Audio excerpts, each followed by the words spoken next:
agradecer o convite, parabenizar aí pela iniciativa da gente conversar um pouquinho sobre animais peçonhentos, né?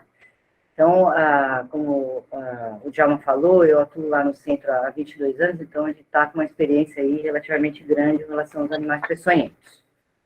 A nossa ideia hoje é falar brevemente sobre a maioria dos animais peçonhentos que habitam aqui em Santa Catarina, tá? Não vai ser possível a gente falar com detalhes, visto que o tempo é exíguo, mas eu vou tentar dar os aspectos principais em relação aos animais peçonhentos, tá? Principalmente serpentes. Aí a gente tem a jararaca, jaracuçu, urutu, cascavel, a coral. A gente vai falar sobre alguns aracnídeos, principalmente aranha-madeira e loxosceles, acidentes também por lagartas, por escorpiões, por abelhas e por alguns animais aquáticos.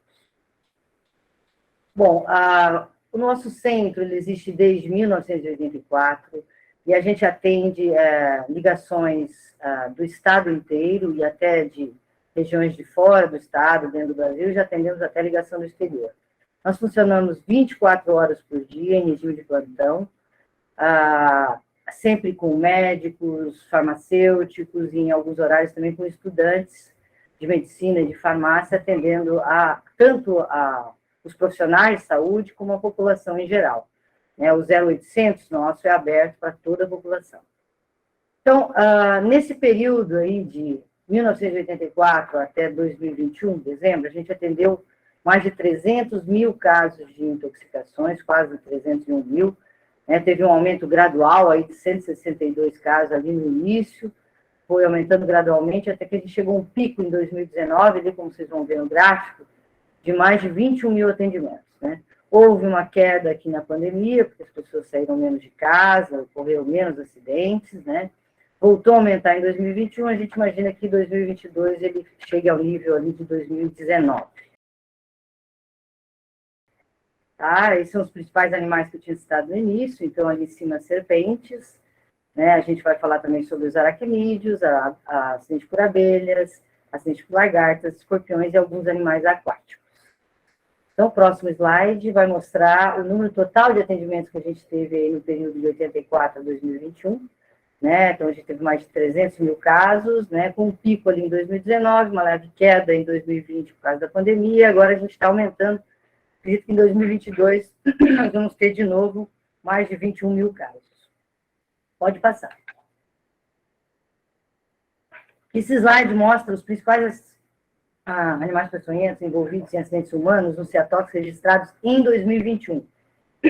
Vocês vão ver que a gente tem a maioria dos casos, né, mais de 50% desses atendimentos, que totalizaram quase 5 mil casos, acidentes por aranhas. Aí a gente tem as aranhas chamadas aranhas armadeiras, ou afroneutra, e as aranhas marrons, ou loxosceles. Seguido das lagartas, que representaram um pouco mais de 20% aí dos nossos casos, serpentes, em torno de 12%, escorpiões, em torno de 6%, outros animais peçonhentos, entre lacraia, piolho de cobra, por volta de 3,8%, acidentes por abelhas, vespas, principalmente formigas, 3,4%, 1,2% animais aquáticos e 0,1% anfíbios, normalmente sapos, né? Então, a gente tem mais de 23% do total de casos atendidos em 2021, acidentes por animais peçonhentos. Isso varia em torno de 20% a 25% no decorrer dos anos, tá? Pode passar.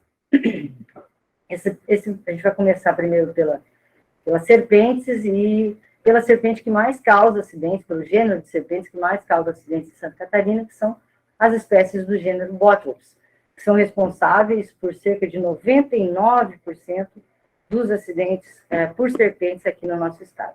No Brasil, ela representa cerca de 90%, no nosso estado, 99%. E aí nós temos, né, a Bothrops jararaca, que é a principal e acontece em todas as regiões do estado de Santa Catarina. Embaixo a gente tem a jaracuçu, né, que acontece mais em matas preservadas do estado. A Bothrops alternatus, também chamada de urutu, que acontece nos campos de Santa Catarina. E a Bothrops diporus, também chamada de jararaca pintada, que acontece mais no oeste de Santa Catarina. Elas têm características semelhantes, no caso, todas têm a fosseta loreal, que é um orifício localizado entre o olho e a narina do animal. E elas têm algumas marcas no corpo, que se vocês observarem bem, parecem ganchinhos de telefone. Elas se expressam em todas essas jararacas, né, ou todas essas bótrepes aqui. Pode passar. Bom, qual é o mecanismo de ação do veneno? Ele tem, na verdade, várias frações, mais de 100 componentes do veneno, mas principalmente tem uma ação inflamatória aguda local, também chamada de proteolítica, que é responsável pelo quadro de dor, edema, hiperemia, etc. Uma ação coagulante, ela faz uma coagulopatia de consumo, então ela consome os fatores de coagulação, levando à incoagulabilidade sanguínea. Então, apesar dela levar à incoagulabilidade sanguínea, ou à anticoagulação, a ação dela é predominantemente coagulante, por consumir os fatores de coagulação. E a ação hemorrágica, que decorre de ação de algumas proteínas chamadas hemorraginas, ou também jararraginas, que lesam diretamente o endotélio vascular. Então, com esses mecanismos de ação, a gente espera um quadro clínico local, caracterizado principalmente por dor, por edema, por hiperemia, e pode haver também sangramento nos orifícios de picada. Esse quadro local pode se complicar com a presença de bolhas, necrose, infecção e abscesso, e mais raramente, síndrome compartimental.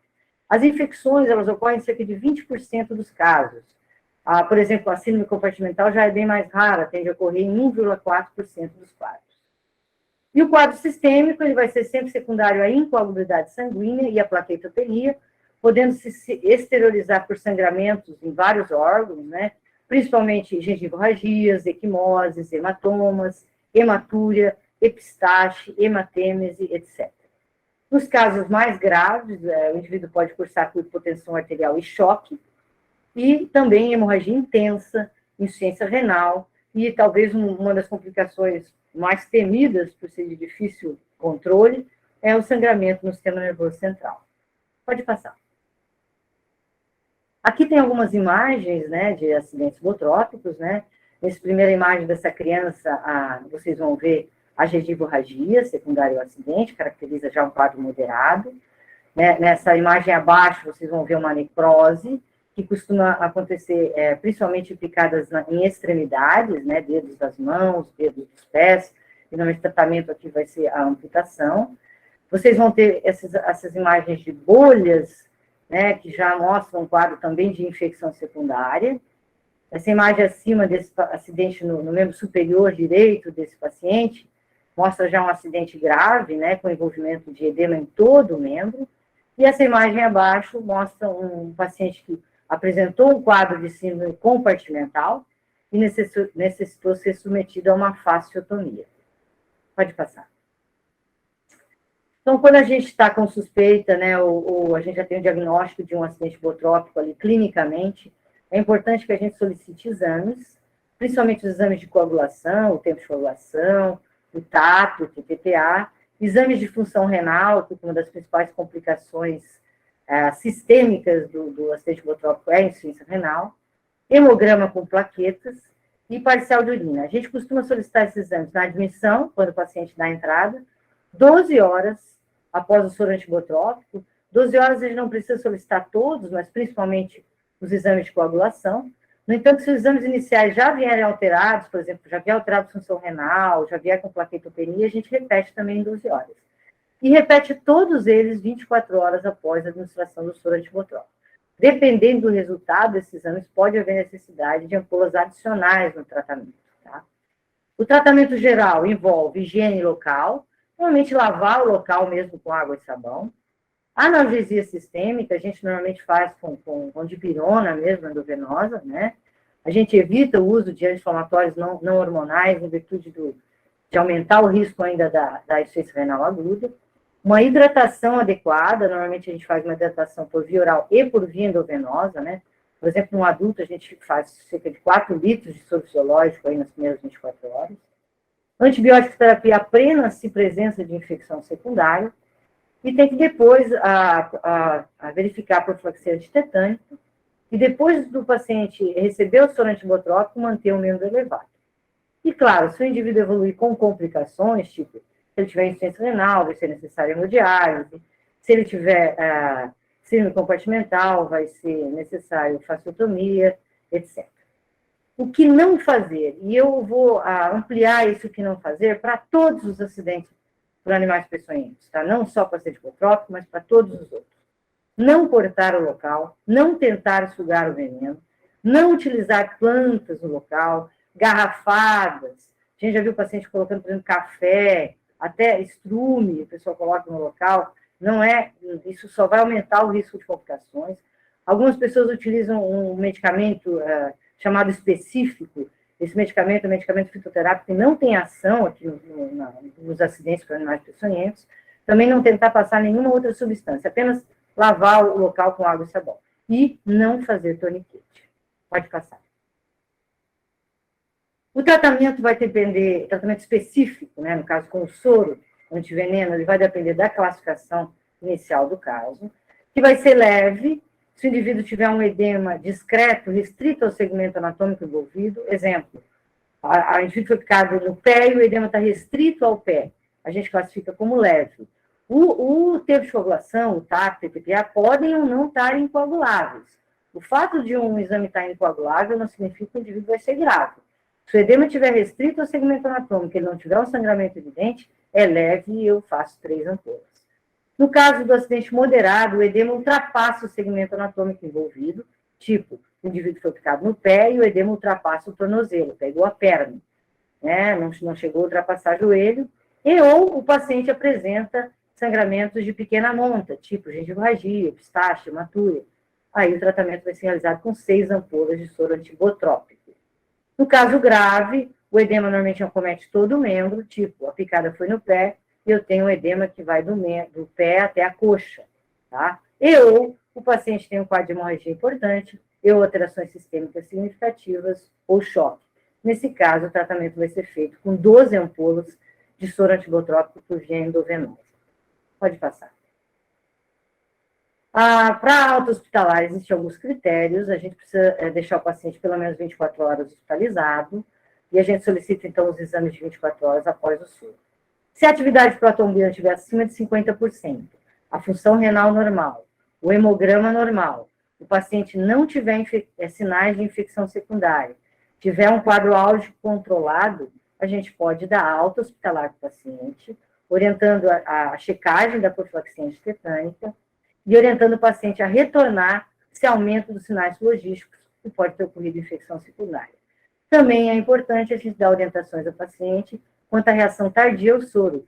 E a gente tem no nosso site, disponível para todos, uma cartinha que a gente dá para o paciente, que é a carta de reação tardia ao soro. Pode passar.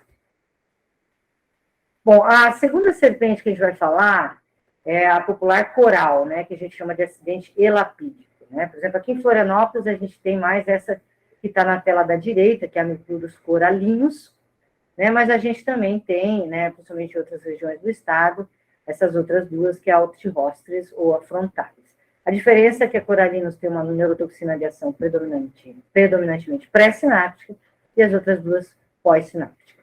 Pode passar. Qual o mecanismo de ação do acidente elapídico? O mecanismo de ação é neurotóxico, tá? Naquela serpente Micrurus coralinos, né, que é essa que está aqui, onde a gente vê que entre 2 anéis vermelhos do animal, a gente só tem um anel preto, a neurotoxina tem ação predominantemente pré-sináptica. Então, as proteínas impedem a liberação de acetilcolina na fenda sináptica da junção neuromuscular dos nervos motores. Já na frontalis, na Optirostris, alinis castus, né, onde a gente, entre 2 anéis vermelhos, a gente tem 3 pretos, a neurotoxina é de ação predominantemente pós-sináptica, ou seja, as proteínas vão competir com a acetilcolina nesses receptores, né? E aí, nesses casos, a gente tem a possibilidade de usar inibidores da colinesterase, como vocês vão ver em seguida. Pode passar. O quadro clínico, né? O quadro clínico é muito discreto, tá? Ou o paciente não tem dor, ou tem uma dor muito discreta no local da picada, e às vezes ele pode referir parestesia, refere como se estivesse formigando ou local dormente, né? Sistemicamente, ao longo do tempo, ao longo dos minutos e horas, o indivíduo pode evoluir com um quadro de mialgia, fraqueza muscular, tose palpebral bilateral, dificuldade de acomodação visual, visão turva, anisocoria, diplopia, oftalmoplegia, dificuldade de deglutição, podendo acarretar depois uma paralisia na musculatura torácica, insuficiência respiratória aguda, que é a causa, normalmente, do óbito. Pode passar. Essas fotos mostram a marca do picado do acidente lapídico. Na verdade, essas marcas elas estão circundadas por canetas, gente, porque elas são tão pequenininhas que é muito difícil de visualizar, tá? Então, é bem diferente, às vezes, do acidente botrópico, que as marcas são mais importantes. E esses dois pacientes aqui mostram pacientes com pitose palpebral, né? Ou que a gente chama também de facies miastênica. É importante não confundir isso com etilismo, por exemplo. Às vezes, os pacientes chegam, eles imaginam que o paciente esteja bêbado, mas não. É a facies miastênica, o paciente não consegue abrir mais as pálpebras, né? Se o tempo for passando, ele vai conseguir abrir essas pálpebras só com a mão. Ele não consegue mais abrir os olhos. Pode passar. O tratamento geral envolve lavar o local com água e sabão. Como eu falei, não tomar nenhuma daquelas medidas de passar específico, sugar veneno, etc., né?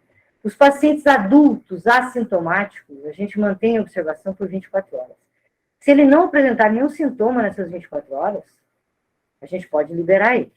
Essa observação deve ser feita com revelação criteriosa aqui, a cada 30 minutos, pois a qualquer momento ele pode começar a queixar de visão dupla, ele pode começar a ter pitose palpebral, entre outros sintomas. A qualquer momento, quando surgirem esses sintomas, a gente faz o soro específico, que é o soro antielapídico, tá?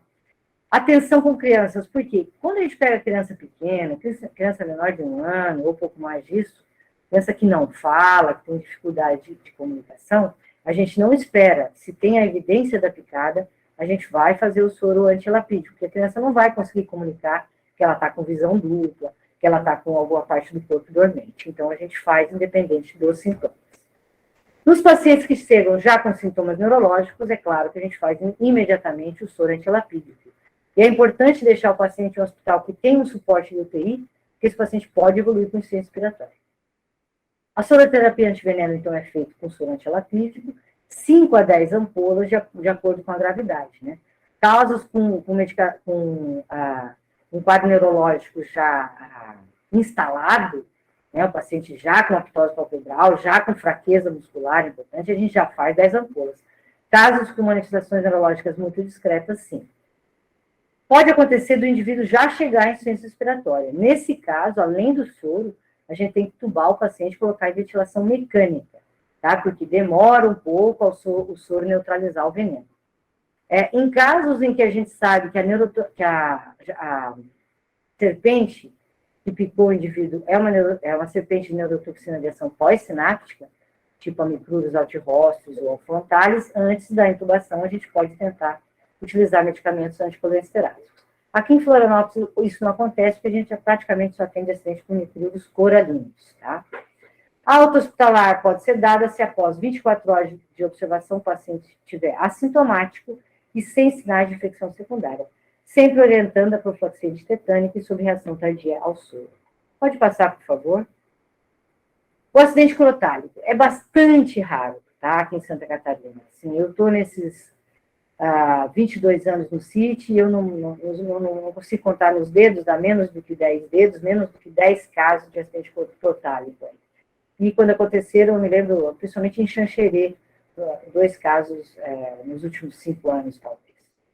As ações do veneno, né? A Crotalus ou a cascavel, né? Ela tem esse chocalho na ponta, como vocês vão ver na ponta do rabo dela ali.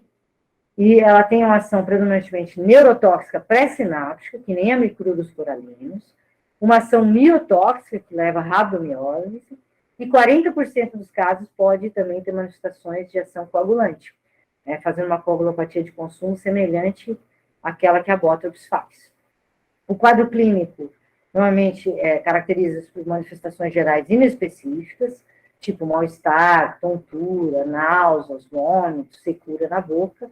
Manifestações neurológicas muito semelhantes àquelas do acidente corporal, né, que seria pitose palpebral, mialgia, fraqueza muscular, oftalmoplegia, etc.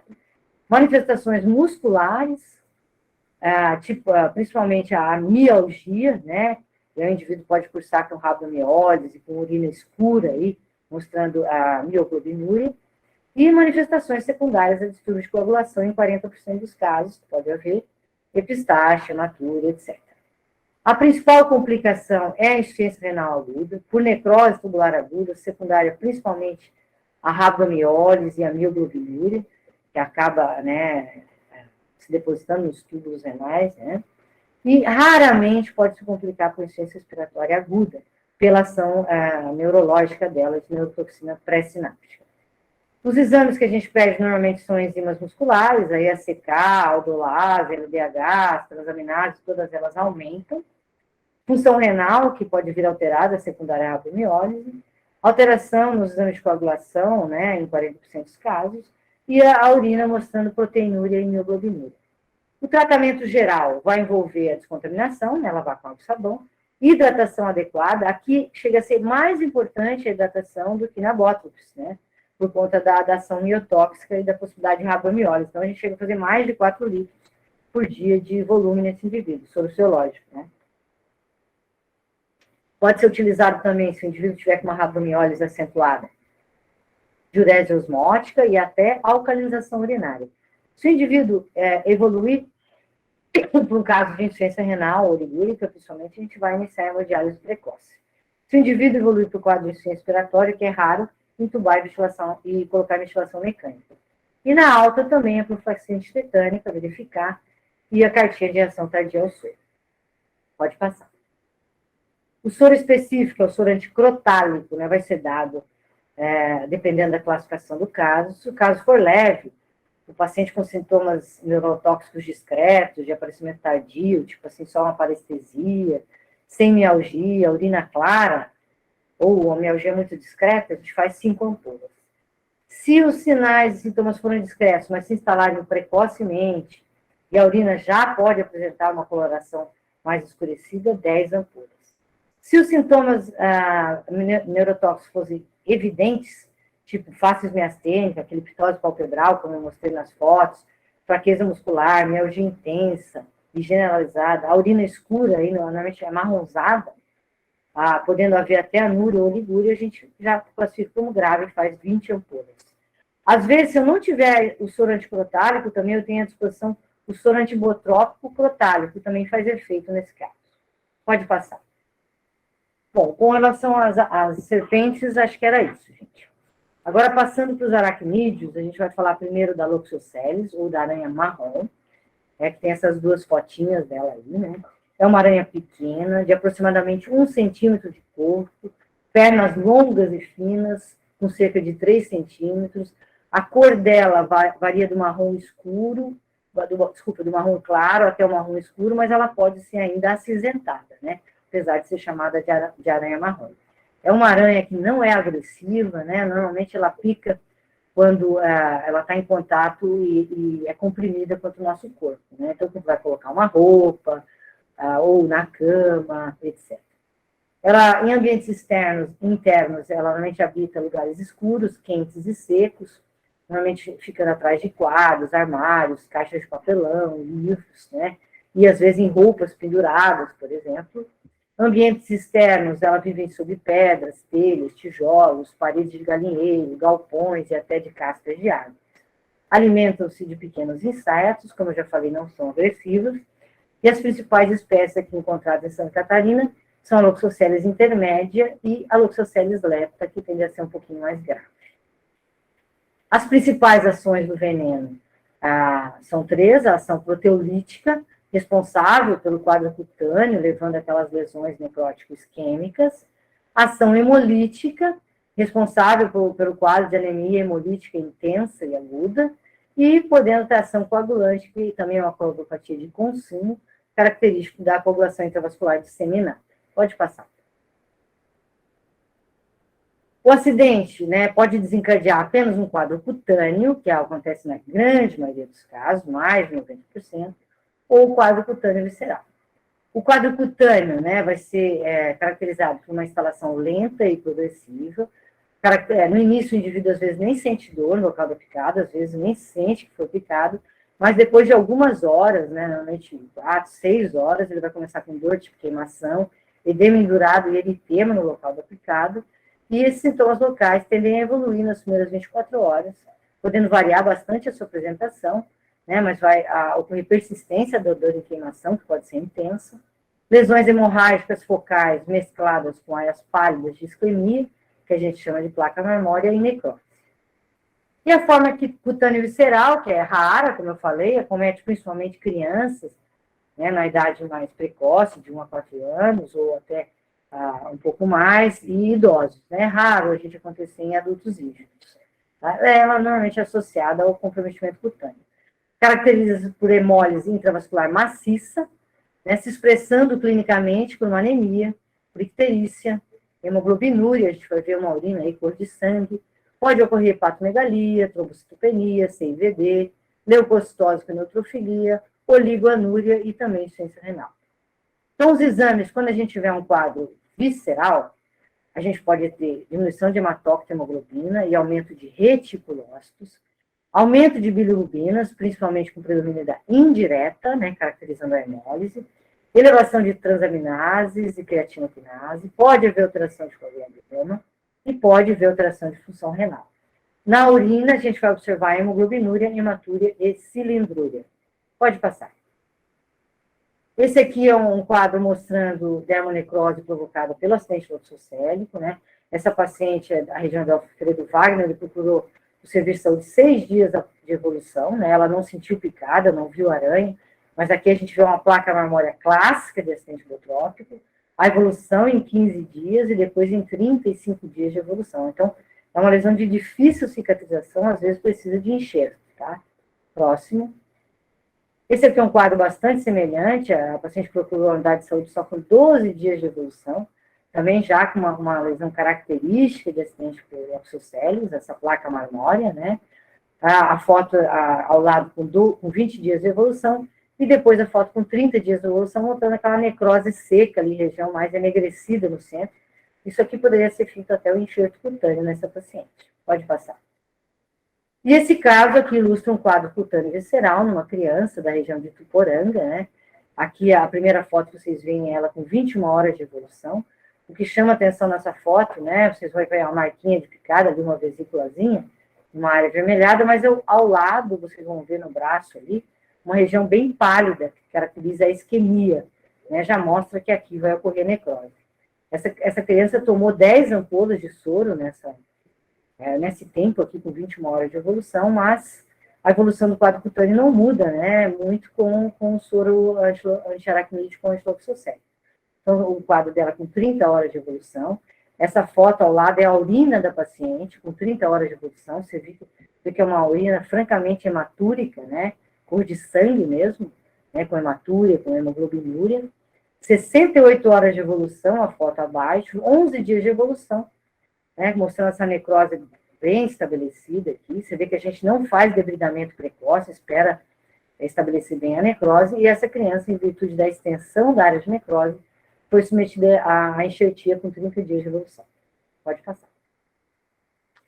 O tratamento, né? Então, quanto que é indicado o soro? O soro antiloxocélico, que não está mais disponível no Brasil ultimamente, ou o antiaracnídeo, que é o que a gente tem usado, a gente utiliza 5 ampolas, até 36 horas do acidente, em casos graves cutâneos, e se tiver evidência de quadro visceral, a gente faz 10 ampolas. Então, faz soro antiaracnídico. Se o paciente tiver um quadro grave cutâneo, ou seja, uma lesão com placa marmórea acima de 3 centímetros, até 36 horas, depois de 36 horas não tem mais indicação.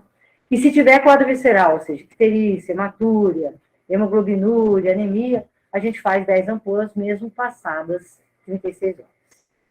De suporte, a gente pode fazer antihistamínicos, corticoides, a gente faz prednisona ou prednisolona, hidratação, analgésicos pelo quadro de dor, curativo local e também verificar a profilaxia antitetânica, né?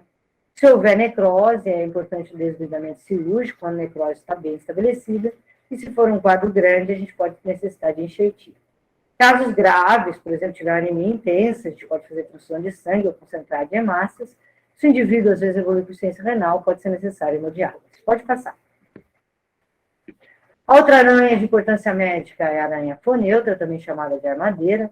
São animais agressivos, né? Como vocês vão ver na foto, aqui na segunda foto, eles apoiam-se nas pernas traseiras e erguem as dianteiras pulando no momento de ataques. É uma aranha grande, podendo chegar a 10, 15 centímetros, coberta de pelos marrom acinzentados e curtos. Né? Em ambientes internos, ela fica dentro de calçados, atrás de móveis, etc. E em ambientes externos, em materiais de construção, entulhos, lenhas, palhas, troncos, bananeiras, ela também é chamada de aranha das bananas. Tá? O quadro clínico caracterizado por dor imediata, que varia, podendo ser muito intensa e irradiada, às vezes até a raiz do membro. As picadas normalmente são extremidades, né? No quadro local pode haver edema, não sempre tem, tá? Esse quadro ao lado, vocês vão ver essa mão aqui com edema, com eritema, mas nem sempre a gente tem um quadro local visível assim, às vezes é só dor mesmo. O indivíduo também pode queixar de parestesia, né? Dormência ou formigamento no local, e sudorese no local, tá? Raramente a gente tem casos graves. Pode passar. Então, como que vai ser o tratamento? Sempre lavar o local com água e sabão. A gente pode usar compressas quentes aí para aliviar a dor. E vai depender da classificação. Se o quadro for leve, que é mais de 90% dos casos, cerca de 92%, o indivíduo vai ter dor local, que pode ser muito intensa, eventualmente um pouco de taquicardia e agitação. O tratamento vai ser feito só com descontaminação, compressas quentes, analgesia sistêmica, tipo de pirona, e infiltração anestésica se a dor estiver intensa, né, com lidocaína. Evitar analgésicos opioides, que podem induzir a vômitos e levar a confusão na classificação do quadro. Se o quadro for moderado, além dos sintomas acima, né, o indivíduo poder apresentar sudorese profusa, vômitos, agitação importante, hipertensão importante, taquicardia importante, isso acontece em cerca de 7,5% dos casos. Assim, a gente pode fazer o soro antiaracnídeo, que varia de 2 a 4 ampolas, né? além do tratamento descrito acima. Em casos graves, que é menos de 0,5% dos casos, além dos sintomas anteriores, o paciente pode estar com a sudorese profusa, celorreia, vômitos incoercíveis, hipertonia muscular, priapismo, choque, podendo chegar ao edema agudo de pulmão. Aí o tratamento é feito com 5 a 10 ampolas do soro. Pode passar. 10 minutos. Os acidentes por escorpiões, né? Aqui eu mostrei fotos de diferentes escorpiões. A gente, em Santa Catarina, tem o gênero Botrurus, que possui só uma espícula aqui na cauda dele, e os acidentes pelo títios, que possuem uma espícula menor e outra menorzinha aqui, um ferrãozinho menor aqui. Esses que são de importância médica, os títios, tá? Os escorpiões têm hábitos noturnos, escondem-se durante o dia sob pedras, troncos, entulhos, telhas ou tijolos. A prevenção, né, principalmente com hábitos de limpeza, né, em relação a lixo, em relação a não deixar entulhos, né, evitar baratas, moscas, etc., e preservando os inimigos naturais dos escorpiões, como sapos, galinhas, lagartos, gansos e corujas, né. Em trabalhos externos, procurar usar luvas e calçados, né. Pode passar. Eu não vou falar em detalhes sobre os acidentes por escorpiões, porque o mecanismo de ação deles é igual, é muito parecido com acidentes por aranha-madeira, as fonêutras. E o tratamento vai ser igual também, tá? Então, vocês vão ver que no caso leve é basicamente um tratamento dos sintomas locais, né, compressas quentes, analgesia, infiltração anestésica. Se evoluir com um quadro moderado, pode ser feito 2 a 4 ampolas de soro antiaracnídeo ou antiescorpiônico, lembre-se que o escorpião é aracnídeo também. E em casos graves, né, como eu falei, quadro clínico muito semelhante ao da armadeira, a gente pode usar 4 a 6 ampolas do soro. Pode passar. Os acidentes por lagartas. A gente tem inúmeras lagartas, né? Todas essas que estão na foto aí, elas podem causar dor, tá? Mas a única lagarta que pode causar sintomatologia sistêmica significativa, que a gente precisa se preocupar, é a lonômia, que são as 3 fotos abaixo ali, né? As lagartas de cima são lagartas que causam dor, mas não causam quadro de incoagulabilidade sanguínea, tá?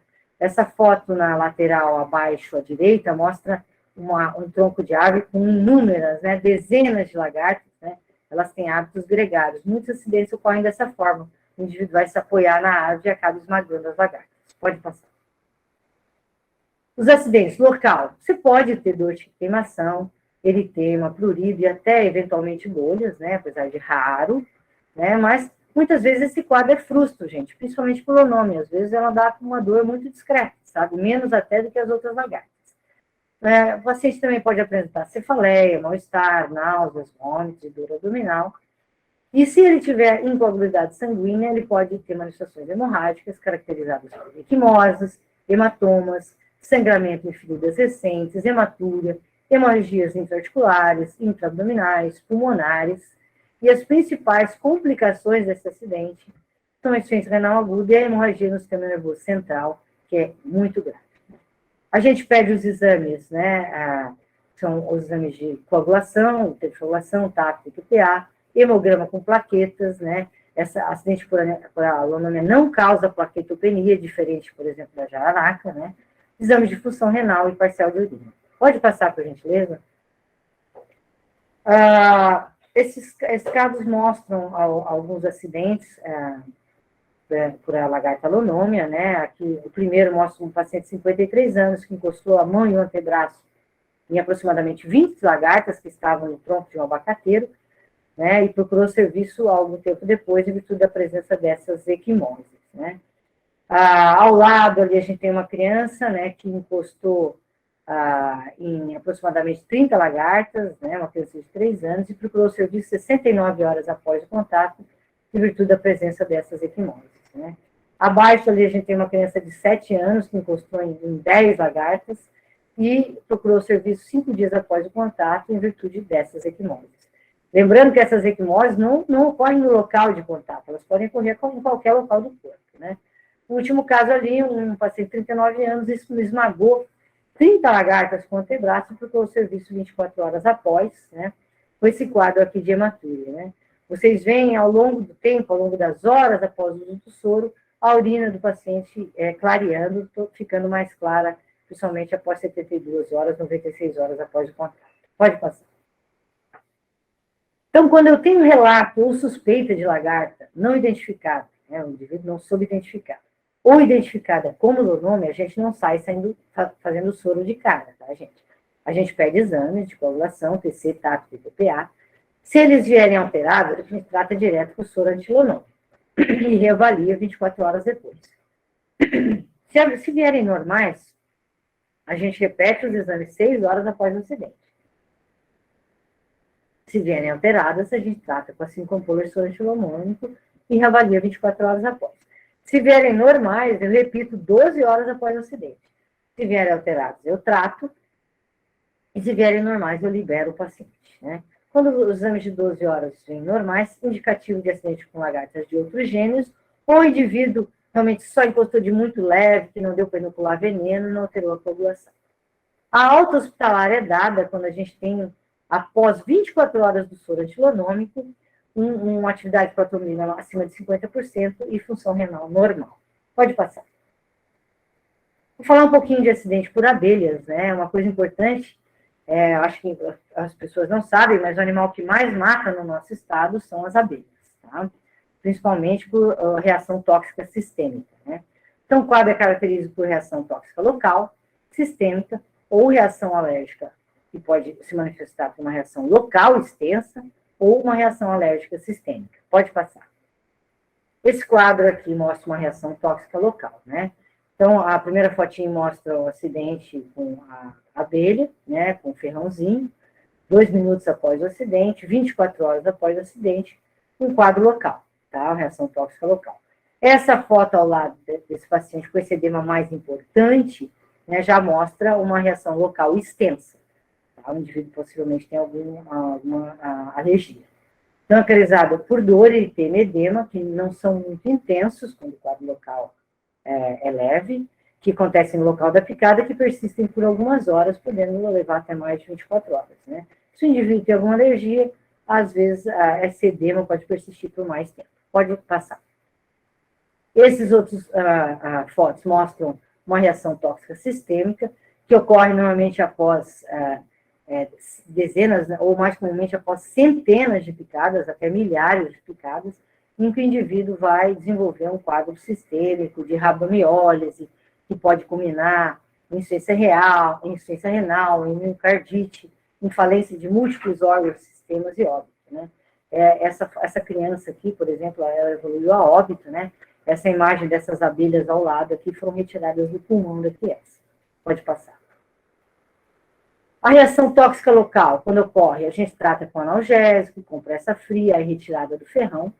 Lembrando que a retirada do ferrão deve ser feita o mais rapidamente possível por raspagem, né? A gente evita tirar o ferrão com pinça, porque a gente pinçando o ferrão, a gente pode inocular ainda mais veneno, principalmente nos primeiros minutos, né? Primeiros 2 minutos.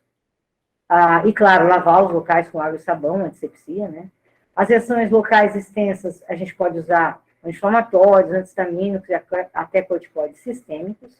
E as reações tóxicas sistêmicas, aí vai depender de acordo com o quadro clínico apresentado pelo paciente. A retirada rápida dos ferrões, antisepsia, hidratação, anti-inflamatórios, antihistamínicos, corticoides, suporte ventilatório, evoluir com insuficiência renal, hemodiálise, alcalização urinária, aí vai depender do caso. E se o indivíduo tiver a reação alérgica sistêmica, que se caracteriza por anafilaxia, o tratamento não difere de outros quadros de anafilaxia, é feito com adrenalina, com oxigênio, com hidratação, etc. E depois é importante encaminhar o paciente, porque ele pode, se ele sofrer mais uma picada uma próxima vez, às vezes pode não dar tempo de chegar ao hospital, e então encaminhar o paciente com acompanhamento com alergista. Pode passar. Por fim, a gente vai falar um pouquinho de animais aquáticos, tá? Aqui a gente tem fotos aí de caravela, né? Essa primeira foto acima, que ela tem essa bolsa flutuadora, tá aqui. A margem abaixo a gente tem a foto de uma água-viva. Essa água-viva é da espécie mais perigosa, ela não acontece aqui no Brasil, ela acontece na Austrália. Ela também é chamada box jellyfish, lá na Austrália, né? E lá, por exemplo, em muitas praias, o acesso é restrito, a gente não pode entrar, em virtude do acidente com esse tipo de água-viva. Ela pode levar ao óbito em poucos minutos, às vezes até por arritmia, né? Eu também coloquei a foto desse bagre aqui abaixo, né? Porque a gente tem visto recentemente alguns casos de óbitos por bagre, né? Nos últimos anos a gente teve 2 óbitos, né? E o óbito não se dá necessariamente pela neurotoxina, pela toxina do bagre, mas sim por um quadro de infecção, né, que pode evoluir a sepse e evoluir a óbito, né? Então, casos de acidente por bagre, a gente não vai comentar em detalhes, né? Mas o ferrão pode quebrar ali no local onde houve contato com a pele. Então, é importante radiografar para ver se não tem ferrão ali dentro. Se tiver, tem que explorar a lesão, retirar esse ferrão e iniciar antibiótico terapia precoce, porque essas infecções tendem a ser graves, né? E podendo levar a quadros de amputações, a quadro de sepse e a quadro de óbito, né? Então, prestar bastante atenção em quadro de acidente por bagre, tá? Pode passar. Então, as manifestações clínicas dos acidentes por quinidários, né? Que são as água-vivas, as caravelas, né? Pode ter ardência e dor intensa no local, que podem durar de minutos a horas. A gente pode apresentar também uma erupção papuloeritematosa urticariforme, de linhas entrecruzadas, que são onde os tentáculos, né, entraram em contato com a pele. Essa erupção aparece precocemente, podendo progredir para vesículas, bolhas, até necrose superficial e importante em cerca de 24 horas. A gravidade vai depender da extensão corporal afetada e do número dos nematocistos descarregados. Nos casos mais graves, né, que a gente não vê aqui em Santa Catarina, né, nos casos descritos, né, nos livros em Santa Catarina, no Brasil, a gente não tem visto os casos mais graves, mas pode evoluir, eventualmente, com quadro de mal-estar, com caldo de náuseas, vômitos, espasmos musculares, febre, arritmias cardíacas, insuficiência cardíaca, renal, respiratória, choque e hemólise, que são quadros responsáveis por óbitos no mundo. Mas a gente não tem observado isso por aqui. Raramente a gente pode ter reação alérgica, né? E como com qualquer animal, podem levar a angioedema e choque anafilático. Pode passar? O tratamento, né? É importante saber o que não fazer, né? Porque a manifestação errônea aumenta o grau de envenenamento e promove descarga de nematocistos ainda íntegros. Então, não usar água doce para lavar o local, né? Por exemplo, às vezes a pessoa vai lavar num chuveiro de praia, uma torneira de praia, e isso pode promover a descarga de nematocistos ainda íntegros por osmose, né? Não esfregar o local com toalhas ou panos secos, né? Então, o que se pode fazer é lavar o local com água do mar, isso pode ser feito. Compressas de água marinha gelada também pode ser feito, para efeito anestésico e alívio da dor. tá? Analgesia sistêmica em caso de dor, e uma das medidas mais importantes é a compressa embebida em vinagre comum. Não adianta só jogar o vinagre no local, porque o vinagre vai cair no local e vai escorrer. Então, colocar uma compressa, né? Claro, se eu tiver ambiente hospitalar, eu posso comprar uma compressa de gás e colocar um ácido acético a 5% e deixar no local por no mínimo 30 minutos, que tende a inativar o veneno local e aliviar bastante o quadro álgico, né? Se tiver na praia, pegar uma roupa limpa, uma tanga, uma toalha, uma camiseta seca, alguma coisa, colocar no local e embeber em vinagre e deixar no local ali por 20 a 30 minutos. Pode passar? Pode passar. Bom, considerações finais. Os acidentes por animais peçonhentos são comuns, representam quase 1/4 dos atendimentos do CEATOX aqui em Santa Catarina. Ao atender o paciente, é importante entrar em contato com o CEATOX via telefônica. O telefone aqui está bem destacado, 0800 643 5252, para orientações adequadas em relação às condutas a serem efetuadas, necessidade de transferência, medidas gerais, de indicações de terapia específica, etc. Após o contato telefônico, muitas vezes a gente disponibiliza um número de WhatsApp para envio de fotos de lesões ou animais. Se vocês já tiverem o WhatsApp, a gente prefere às vezes que ligue antes e depois envie a foto, porque a gente não fica olhando o WhatsApp o tempo todo, a gente só olha a partir da ligação, tá? E uma coisa importante é a divulgação do contato do CEATOX para a população leiga que frequenta as unidades básicas, orientando elas também a ligarem em caso de suspeita de animais peçonhentos ou intoxicações direto para o centro. Muitas vezes, por exemplo, a paciente, por exemplo, tem um acidente com piolho de cobra. Não há necessidade de vir ao centro de saúde. Ou, às vezes, é uma aranha não peçonhenta. Também não há necessidade de vir ao centro de saúde. Então, disponibilizando esse número, a gente evita que um indivíduo que não precisaria vir à unidade de saúde venha e também evita condutas equivocadas por parte da população. Obrigada pela participação de todos, né? Realmente o tema é extenso, eu poderia fazer 1 hora de aula só para bótox, outra só para coral, outra só para foneutra, né? Porque realmente são temas extensos, né? Mas eu procurei tentar sintetizar as informações mais relevantes aí em relação a esses acidentes, né? Se for uma coisa que eu queria, talvez, focar, né, porque a gente recebe diariamente, talvez uma das ligações que a gente mais receba são pessoas com suspeita de acidente por aranha-marrom. Porque, como eu falei para vocês, é uma aranha pouco agressiva, a picada dela é pouco dolorosa na hora, ou às vezes o paciente está dormindo, nem sente que foi picado, ou, por exemplo, ele bota uma roupa de manhã, vai sair para o trabalho, de repente, no meio do trabalho, ele começa a sentir uma dor das costas, e a aranha provavelmente estava na roupa dele, picou e já saiu da roupa, por exemplo, né? Então, muitas vezes o acidente não é sentido, ou a aranha não é visualizada, né? Então, muitas pessoas aparecem com lesões de pele inespecíficas, às vezes infecções de pele, às vezes, por exemplo, quadro de herpes zoster, infecções, reações alérgicas, né? Dermatites, e acreditam que tenham sido picadas por aranha-marrom. E, normalmente, elas chegam no serviço falando, olha, eu fui picada por uma aranha. Acho que eu fui picada por uma aranha-marrom, né? Nesses casos, gente, é importantíssimo a gente tentar fazer uma anamnese mais direcionada, né? Muitas vezes eu começo com o paciente, você viu a aranha? Ele fala, vi. Eu falo assim, onde é que a aranha estava quando você viu ela? Então, eu acordei, eu estava com uma lesão aqui na perna, e eu vi uma aranha lá no canto do quarto. Eu acho que foi aquela aranha que me picou. Normalmente, você vai ver, a lesão não tem nada a ver com o acidente por aranha-marrom. O indivíduo fez a associação de ter visto a aranha no canto do quarto e que possa ter picado ele. Então, de cada, por exemplo, 10 casos de suspeita de aranha-marrom que a gente recebe ligação, o indivíduo falando que acha que foi picado de aranha-marrom, às vezes 1, 2 casos, realmente a lesão é caracterizada por aranha-marrom, tá? Sendo um acidente por aranha-marrom. Então, o importante é a gente esmiuçar ao máximo a anamnese, né, do paciente, para tentar, né, caracterizar realmente um acidente. Não significa que se o paciente não tiver visto a aranha, não tiver sentido a picada, o acidente pode ser por outro animal. Às vezes é por aranha-marrom mesmo. Se a lesão evoluir, por exemplo, o indivíduo é picado, a lesão não viu animal, nota só uma hiperemia, com o passar das horas, começa a piorar a dor em queimação, surge aquele edema endurado no centro da picada, a lesão começa a evoluir para áreas pardas, mescladas com áreas equimóticas, hiperemiadas, o quadro é característico, já é marrom, independente do indivíduo ter visto o animal picar, tá? Então, ficar atento a isso, né?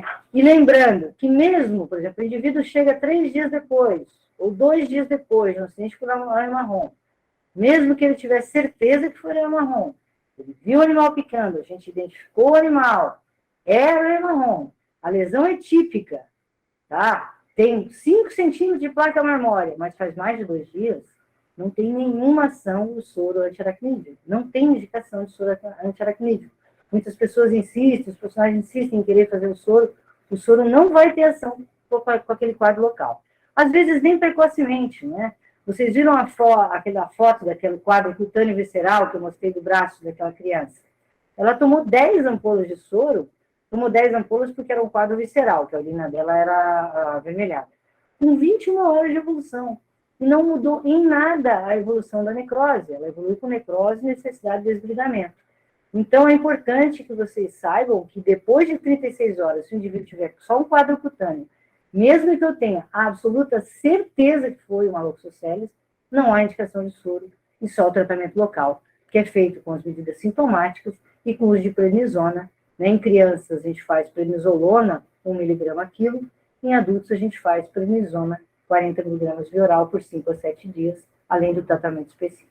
Agora, se o indivíduo chegar com mais de 36 horas com um quadro visceral, além do quadro cutâneo, tipo, ele chega 2 dias depois com a urina vermelha, ictérico, pálido, anêmico, reticulócito aumentado, bilirrubina indireta alta, eu posso fazer o soro mesmo tendo se passado mais de 36 horas, que ele vai reverter, vai ajudar a reverter o quadro visceral. Acho que era isso que eu queria focar aí.